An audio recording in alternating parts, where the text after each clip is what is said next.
Congo, Congo ndemboka.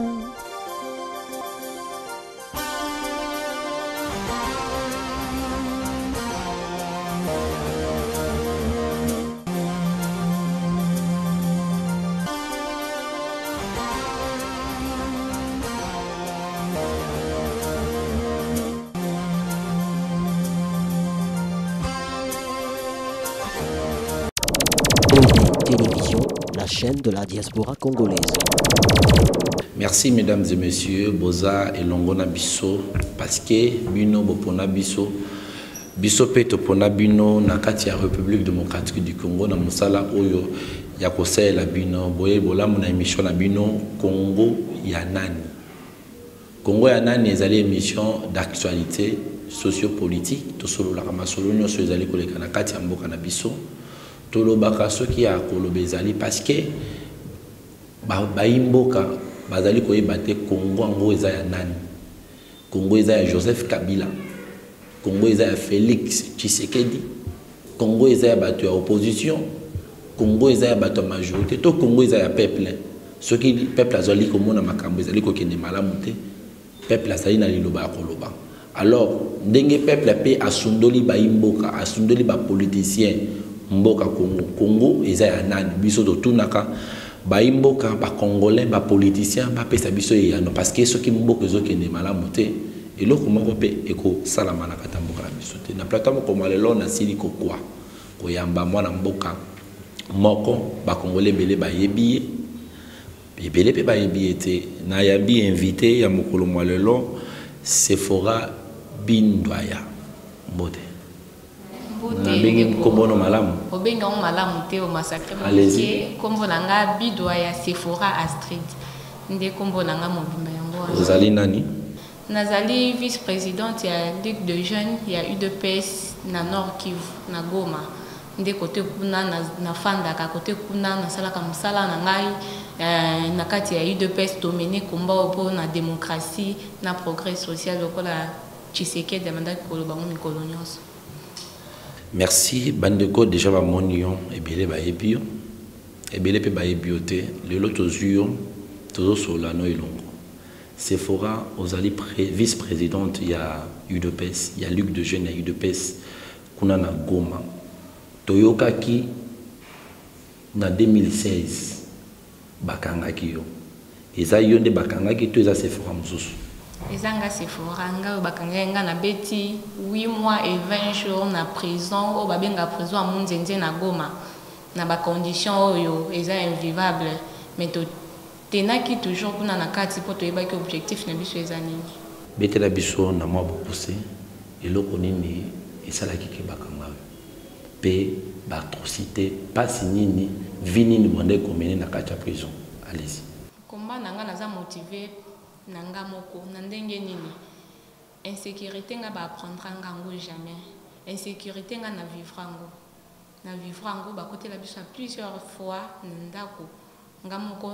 na lingaka un jour na perdre vie nanga liboso ya ba bandi bongo pour na insécurité ya mboko oti mama na ngai afrola ki liwa azwaki baba lebele na nzoto na vie akufaka te aza abimaki survivante en plus de cela et là, on se bien qu'à chômage, na vivre en étant moana, ba parents bien que intellectuels musa les ate, bien que batangi, bazana batu, pays aux autres ça bango ba opportunité te, ya ko élever ba na bango malamu pe ko vivre na ndenge sengeli. Na tangi difficilement, wana na apprendre en côté na tangi loko la na muto bibi na famille à bourgeoisie, na tangi très difficilement, bien na tangi na bandako zo parce que je me défendais.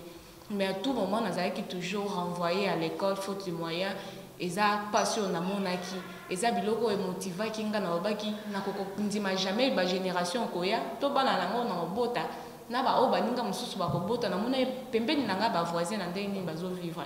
Voisin zo mona pasi. Voisin ko zwa biloko akolia le minimum des choses et ça passe. Et le quoi nyonso tellement que nazaki na muru ya bato très proche na bato. Et motiva kinga na banda ki lutte nanga en étant na ba âge ya 16 ans na banda ki déjà ko réunir ba jeunes ya quartier nanga wana na kotisi likolo na politique te na bandi makambu nanga na quartier na zo réunir ba jeunes na quartier na ok sensibiliser maison par maison ba pesa biso ba jeunes total na ndenge nini tokotala mokolo ya lobi mpona biso bajeune na ndenge nini tokoencadre jeunesse ya quartier na biso na ndenge nini tokotia propriété na quartier na biso na ndenge nini tokoki komizwa en charge en tant que jeune na bandaki mosala wana ti ntango nakomaki tellement ke baparent na ngai mama na ngai moko Rachel Bidoya Rachel nabenge Bidoya mpona komba papa Rachel Kembe mama na ngai aza mentor na ngai parce que c'est vraiment une femme courageuse alakisaki nga bato ayevraki makasi na vie associative vu ke misala ezalaki te mpe alakisaki nga na ndenge basalaka baprojet na ndenge développement ezalaka ayevraki kuna makasi mpe abandaki toujours kokotisa nga nabandaki kotravaille na ye meme na ndako na bamakambo na ye après ntango nakokisaki age ya 18 wana naza na 6e secondaire nde nadesidaki naluka parti politique nini na okota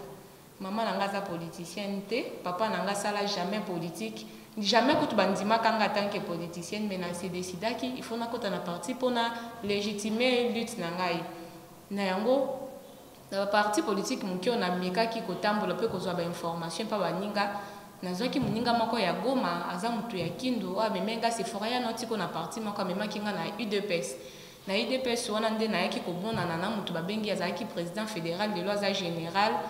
Rubens Mikindo balakisaki ngai toéchange na tunie baquestion mpona parti apesi nga wana na age wana naza na 18 ans mpe ntango okendaki otambolaki baparti ebele nde oyaki kochute na UDPS allez-y na Rubens ntango namonaki na ye alakisi nga le bienfait ya parti alobeli nga parti na mokuse penga moko tellement que nazalaki déjà motivé na bandaki koya toujours na ba débat de salema eza eloko moko important ba débat de salema na ba cellule na ba section na ba fédération toujours na bandaki koya débat soko komi na IDPS oza informé ata soko landaki information te toutes les informations vérifiées okozwango wana débat on est motivé kinga makasi tindenge na yokota na université après 6e wana na continuer lutte na ngai na kati ya mouvement étudiantin ya kuna na niveau ya université de Goma kuto na bandaki na droit wana na kati na continuer ki lutte na nga ba marche nyonso depuis na kota IDPS depuis 2010 ba marche nyonso ezalaka organisé na bandaki jamais kozanga nazalaka toujours présente pe présence tanga bandaki o marqué bato mingi na apport so ba oui ba to mais ma apport en tant que membre financièrement so que na nazana 10 francs na nga na tché so ba bisinga apport intellectuel toujours ça la makambo na memaka toujours rapport na ngai tinda ndenge période na 2011 Tshisekedi ya période électorale wana kitaki na mindimbisaki mpe physiquement tellement que nazalaki na nga mpe souple na komaki kosala sécurité na bato à partir ya sécurité wana nasalaka mokolo Tshisekedi ayaka kobaluka voiture na ye na bibali nazalaki mwasi moko wana nde sikoyo kote bato ebele bayebaki nga bien ke ebele bayoyebanga nsima après kokangama sikoyo kokoma na 2016 tozalaki déjà na problème moko mpo Kabila alingaki koorganize baélection te aboyi koorganize baélection nono ayibaki biso nono baélection na 2016 na 2011 plutôt koyiba biso baélection wana bamarche nyonso tosalaka na participaka à se maintenir mpo aza na makasi ya arme na nyonso tellement ke biso toza mai vite tozo opposé bango nzoto na biso à s'imposer wana ti tofandi tosengi dialogue yango tokei Kabila asali nyonso mpo aluka na ndenge ya korule biso ti Tshisekedi continuer toujours na makambo wana ya dialogue à un certain moment makambo ebakle Kabila asali makambo ne na ndenge alingi tokomi ti babendi makambo na mulai ti tokomi na le 19 décembre wana Kabila asali eloko te na tobandaka na septembre tolobi carton jaune avertissement topesi Kabila wana nazalaki na zemo munene mais nabandaki toujours koparticiper na bamarche wana tant tokomi le 19 décembre ezalaki mokolo akolobaki ya Kabila yo sikoyo il faut kende tokosupporter plus jamais mpo na nga moko so na bima libanda eza mpo nazalaki na motivation nayebaki normalement le 19 décembre wana ifalaki nazala na isoloir nga mona mpona président nango nalingi mais tellement ke peyo bazorespecte peuple te souverain primaire bazotala ye loko eloko moko eza na valeur lisusu te basali loko balakisi biso ke la politique prime sur le juridique, sur les lois du pays, sur la constitution. Baboy ko organiser l'élection wana ya wana biso tobimaki libanda nazalaki parmi batuna ba cadre ya rassemblement nazalaki na bango tobimi tozalaki ebele mais pour question de stratégie ba misusu bazongisaki bango mwa sima tokokaki kobima libanda to bimi to bandi marche tindenge ba ko kanga biso na nzela to sala ki même pas 10 mètres bakangi biso na itana d'arrestation ba tortura ka biso sérieusement surtout ngai po ba séparer kanga na bango koto ba mema ka bango nde koto ba mema kingate na butu wana ba elinga na batu na ebite so mutu wana bimaki wapi ba bimisinga na kasho na butu ezala ki vers ba 1 heure ba ndi koto nanga na loyebisa bango ba stratégie na biso soki eza nini ko bakisa na ba torture likolo mais na ebisa ki bango décision na biso eza moko to yebike Kabila organiser ba élection te abima nazo yebisa butu wana ba yaki na mutu na bango renseignement ba yaki na potu na ngai il faut Kabila longwa bozana bato mutusu te na biso to bimi donc misusu pe baza ba ko continuer lito bien ke bokangi biso na yebisa ki bango bongo balobi na boyo yebisa bango makambo to bombi to za makambo mabe to zo bomba to ni to sala na koyoka bazongi singa moralement déjà nazalaki na se na tongo nango wana colonel wana babenge colonel Marie ya PSPF koto bakanga batu ya ba violence sexuelle kuna na Goma apesa ki ordre na ba policier na eba betanga makasi pe ba tombola kanga nano a partir na otaka kobela pe mwa muke na zemi ba tombola kanga a partir ya ba pantalon nanga ba tombolinga ba bwakinga na se un peu résistance nanzalaki nango ba betinga ba saboti na se ya libumu ntindenge pa yo ba bimisanga na rejoindre badinga nanga côté balalisaki bango ba memi biso tina parquet après parquet to salaki des jours kuna te tellement que ba soumettra ki biso na procédure ya flagrance ba memi biso to boyaki procédure wana to bito interjeter appel contre décision avant dire droit pour délai zalaki respecter te ba memi biso na prison pe tant batindi dossier ngo koto na Kinshasa na Cour suprême de justice ba fandeli dossier ngo ba se décider batika biso na habité son loba était pour la bango zalaki même internellement ça pourrait être bon pour eux à kotika biso na prison on a kota ki nazalaki la plus visée ba visa kinga makasi à tout moment ezalaki torture pour nanga torture morale à tout moment ezalaki contrôle chaque semaine au monde akaba improviser bo il faut contrôle ba osala ka contrôle na biloko nanga lokwa naza assassin na habité lokwa son na boma bato ezalaki vraiment pour nanga nazalaki libre te wana na kati en plus c'est là ba surveillance ta bango na ba ko ebisanga makambo oh mutema nanga kokaki ko supporter ngote que c'était moi qui révoltais les prisonniers pour à un certain moment na bandaki ko encadrer ba prisonniers wana ko lokisa bango que baza na droit ya biloko akolia bana ko pesa bango presque pas biloko qu'il faut qu'on revendique tout ça là quand on a ndenge ya bien ti à un certain bien que ba intimidation basala ki yango bakomi na kati ya prison ozo continuer côté ya bato nazo continuer combat toujours ya démocratie ya liberté ya peuple bayeba ba droit na bango nasala ki yango kuna na kati ezalaki bitumba makasi tina ba menace oloba ke faut ba transférer nga na prison soki ya mbandaka ezalaki mais na continuer ki combat na nga na kati conditions climatologiques ebandaki ko permettre te bofandi na salle moko soki ya 1 mètre et quelques wana boza plus il y a 20 femmes bachebino wana na kati bozaki mélanger na mibali na basi te basi bango moko toza na bâtiment mosusu mibali pe na bâtiment mosusu plus de 20 personnes ba matele ezate poko takutu dans salle moko zwaka la place koto otia mutu il faut au futa donc makambo nyonso il faut futa suppose la place donc ntinga batombola kanga kokota nanga kutu ezalaki déjà violence bazunga balongolinga bapapa bakotinga na wc wesa salite bongo bakoti makolo ngulu soko pesi mbongo te bakoti kokolala wana ti mbongo ebima bandeko baya na mbongo basengaki mbongo tozalaki na choix te toluka na ndeni tokopesa ngo nazwi place akotia mutu me moyen ezalaki te salite eleki cour eza te bamama bisusu baza na bana donc salite ti kolera ekotelaka biso wana nabi gloire à Dieu pas protéger kinga me nakoyaki maladie à plusieurs reprises mpona bacondition ezalaki malamu te wana na kati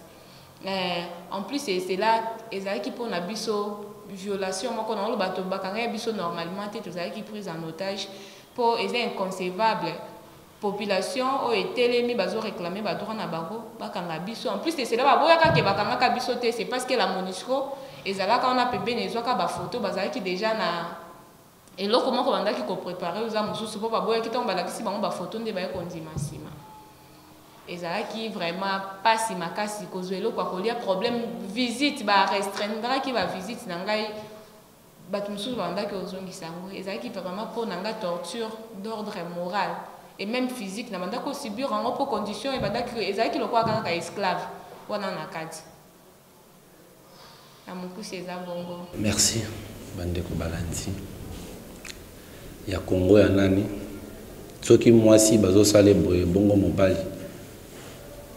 soki moto bakangi bamoni ke bakangi ye wana bakangi ye bazosala boye bongo ba oyo bakanga bayebi te esika bakenda ti lelo basala bango nini yango totunaka kaka Congo yango eza ya nani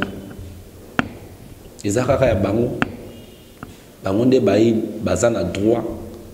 ya kodiriger ya kosala ebongo peuple bapoliticien nde baza na droit ya kozwa mbongo ya peuple kotia na poche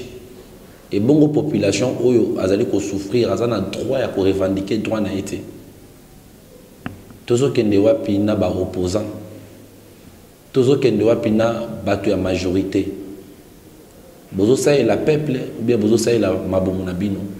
soki peuple a revendiqué comme si j'ai kozwa ye kotia na boloko boyoki témoignage ya Sephora azali parmi ba victimes oyo bazwaki ba atrocité kuna na Goma en 2016 lors ya carton jaune Sephora na zongi epai na yo oye na Kinshasa obimi nzamba sali grâce okomi na Kinshasa okuti pe bandeko no mususu bazolite différence nini ozosala na bandeko ya Goma ndenge balitaka na bandeko ya Kinshasa. Oui, UDPS c'est un parti encore monene na Congo. UDPS bien que ba critiquer ça d'une part ou de la part mususu. UDPS c'est un parti monene pour na nini. Na tamboli non seulement na Kinshasa mais na sala pe basolo kola na Bukavu. Na kota ba intérieur pour na ko former ba membre à parti kuna na Nord Kivu na ba intérieur na koma déjà kuna.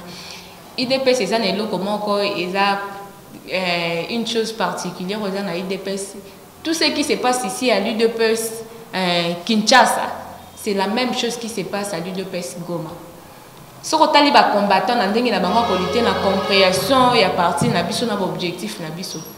C'est la même chose à Goma. J'ai fait Bukavu. D'ailleurs, na loba kango ezalaka na kendaka babengisa ngai président fédéral, l'ancien fédéral ya Bukavu. Abengisa ngai Roger, abengisa ngai na ya ko participer à l'investiture et à Ligue des jeunes. Nazalaka invité na yaka tant ba pesa kanga miko na loba kango ke uniformité moko boye ezali bien que ba différence est quelque chose à la moké mais eza au monde na te UDPS partout eza ndenge moko compréhension tshisekedi ya sala ki musala munene UDPS eza école ndenge na Kinshasa bazo comprendre lutte tozo sala ndenge ba combattant bazui lutte na maboko ba s'approprier ngo c'est de la même manière que ba combattant bazo salela ngo kuna na Goma même chose à Bukavu même chose à Beni. Et je crois que c'est la même partout ailleurs en RDC. C'est vrai, Bidloya, aux la lutte, aux mobiliser bateau, aux mobiliser combattants. Tu es une seule femme. D'ailleurs, la minute où tu as parlé des peuples partout ici, quand la marche opposition, Yozali, na Kachuana. En fait, aux Lukani. On a pour un changement. Bato nyonso bazo evre pour un changement pour na makambo changer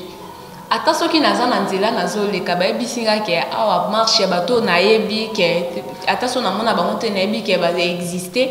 baza ko revendiquer loko moko nga pe nazali ko déplorer ata so na lata ki Egypte ata so na lata ki nini ata so na lata ki liputa na kokota na marche wana pour toza na bitumba toza combattant tozo combattre pour le changement il faut toza la prêt à tout moment. Loko la marche ya lelo na eba kiteke marche ezali na koma ki na monyo ebisinga marche ezali ya ba parlementaire ya opposition bazo contester contre loi électorale oyo majorité lingi imposer ba congolais na makamunyo so mabe eza na kati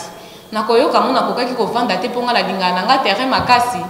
na miyoka ka bien na milongola ka condamnation wana pour la génération future to bana nga babisanga mama osala ka eloko te.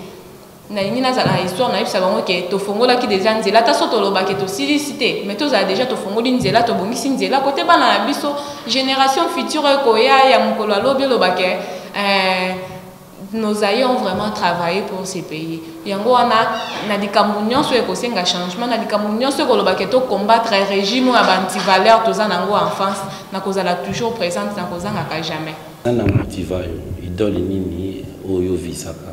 pour oser la déterminer, oser la conviction et bien les sur le terrain. On a la toujours Etienne Tshisekedi amutu munene idole moko munene azonga simate ba qualité na yenga la mona kango tellement exceptionnel mutu moko ti le yonga mona na comprenante yango na toujours bien que to ebi que to kokani na été mais tozo suivre toujours ba pa na ye na otala na ndeni po komba o poto réussir rebele ba ozonga sima eza pamba te lo ba chi bala ba trahir parce qu'il va comprendre qui combat ya Tshisekedi te. Si c'était pour le pouvoir, mais biso nyoso Tshisekedi appelle ça biso ngo alingaka appelle ça biso ngo facilement. Mais pour bandaki otala intérêt un peuple congolais. Soit continue makambo intérêt peuple congolais eza kaka batu bango monde ba ko se retrouver andima jamais. Yango na biso tozo tambola toujours sur les traces des Etienne Tshisekedi kotala ndengi ya telemaki biso peto meka. Poto trahir mémoire na été. Na koki ko trahir te so ezaki ko trahir mais na trahira déjà kala. Pour na kati ya prison nazwaki ba demande belé en étant na prison nazwaki ba demande belé ba assurance belé ba pesa kinga en étant en prison c'est fora to sale lobo c'est fora to sale lobo c'est fora ko kende place boy c'est fora na prison na bandaki ko souffrir na prison ko trouver le ko aller à un certain moment ça qui passe ba yo bisanga c'est fora to ko pesa nyonso soki eloko ko lia to ko yela tout tu vas manquer de rien mais na bisa ki bango que je ne change pas des avec langage nanga tina obi ke nazana na kin balanda kinga à plusieurs reprises qui de partout balandi nga bisinga condition moko tika IDPS mais puisque na ebi objectif ngeza nini combat nini nazo mener na mona parti mususu te ou bien côté mususu te na de côté na mener combat nanga dans toute liberté combat pour la démocratie pe na tika ba intérêt nanga propre na sima eza kaka na kati ya IDPS yango na garder toujours position nanga. Voilà, tu as suka, tu salaki élément très spécial pour la Sephora, Oyo Azali modèle pour la jeune fille à l'élo, Bakuki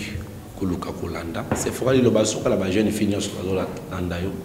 na Éco Dynamique Télévision. Nato yebisa ba jeune fille, non seulement ba jeune fille na ba maman nyonso. Soto lingi makambo échanger le quoi bino ba maman bolinga makambo bango il faut biso moto zo makambo na maboko. Ce qui moi c'est à s'engager contrairement aux hommes. Moi c'est à zonga simate. So moi c'est andimi donc andimi mukolo. Basi na ba fille congolaise ba kozwa ka conscience a loba ke makambo mboko to memango na maboko. To ke nzela moko na mibali.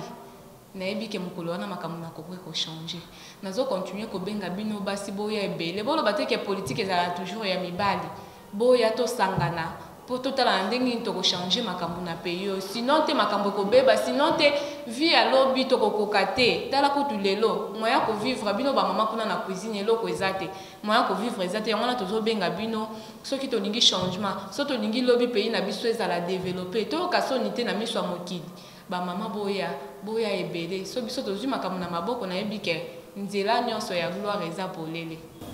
Merci Bandeko Balandi à Éco Dynamique Télévision, Bandeko Balandi à émission Congo ya nani,